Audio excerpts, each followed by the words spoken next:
Seneta Mabusia okia Omtatah kod jokenya mokade kotero milome mar ng'ure doho mamalo mogike pacho ka kakoro ging'ure wi okang' manyo kaw gi doho mar appeal mar yiene sirikal chako tiyo gi chik manyien mar omenda.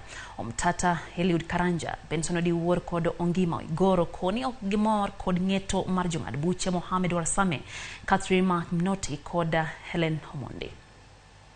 Kaka yor temo geng'o sirikal kik dhi nyime gi tiyo gi chik manyien mar omenda, Seneta Mabusia okia Omtatah kod jokenya mamoko adek kama oting'o Eliud Karanja Matindi, Benson Odiwuor Otieno kod Brian Ngima Oigoro oramo mar temo kabende doho maduong' mogik mano Supreme Court nyalo winjo ywakgi.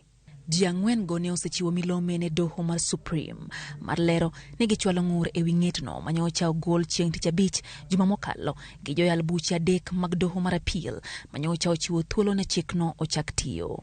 E milome margi ne doho mar Supreme, Omtatah dwaro ni mondo doho no witoko ng'eto manyocha joyal bura Justice Mohamed Warsame, Catherine Mnoti kod Helen Omondi manyocha oyie kod kwayo mar migawo mar omenda ni okang' mar chungo chikno miyo sirikal yudo pek mar choko omenda ma inyalo timgo dongruok ne jopiny kokalo e bajet manyocha olandi ma ok tin ne shillings trilion 3.6.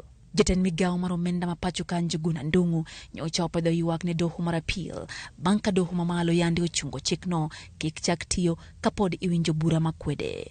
Njuguna nyocha oywak ne doho ni sirikal yudo lal mar shillings milion 500 pile ka pile nikech okang' mar goyo chik omenda marufuku. Joyal buche mag doho mar appeal nyocha olero ni chudo mar osuru en gima osiko makaponi doho biro ng'ado ni chikno mar omenda ok ni kare to jogo ma osebedo ka chulo osuru e bwo chikno ibiro duoknegi omenda gi kokalo e osuru mamoko mabiro nyime. Omtatah kod Lange dwaro ni mondo med dino ne chikno nyaka chop bing'adi kabende ne okadhe ka oluwore gi dwaro mar chike ma pacho ka. Matimore ka jo Kenya koro ntiere kod achiedh nade mar chako neno pek ma ikelo gi chikno mamulo chenro mar chudo mag osuru kod ng'eto mamoko yuto mag jopiny.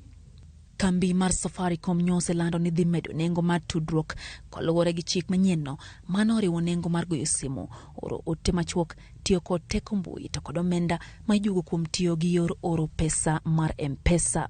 Poni doho mar Supreme okoloko ng'eto mar doho mar appeal, osara mar jotije ma Kenya ma dwe ka dwe idhi goli 1.5% madhi agulu mar gedo mar ute ma nengogi ogonyore. Osuru ma ijuoge wi osara bende dhi bedo gi lokruok ne jogo ma osachgi ni kind shillings 500 nyaka 800. Chikno dwaro ni chak ng'ado 32.5% ne kidinyno. Jogo ma osachgi ohewo 800 idhi chak juoge osuru mar 35% kuom osachgi. Motelo, osuru malo mogik ma osebedi ka ijuoge pacho ka kuom osara mag jotich en 30%. Chikno bende chiwo thuolo ne duol machano nengo modhi e pacho ka IPRA juga 16% kuom nengo mag modhi.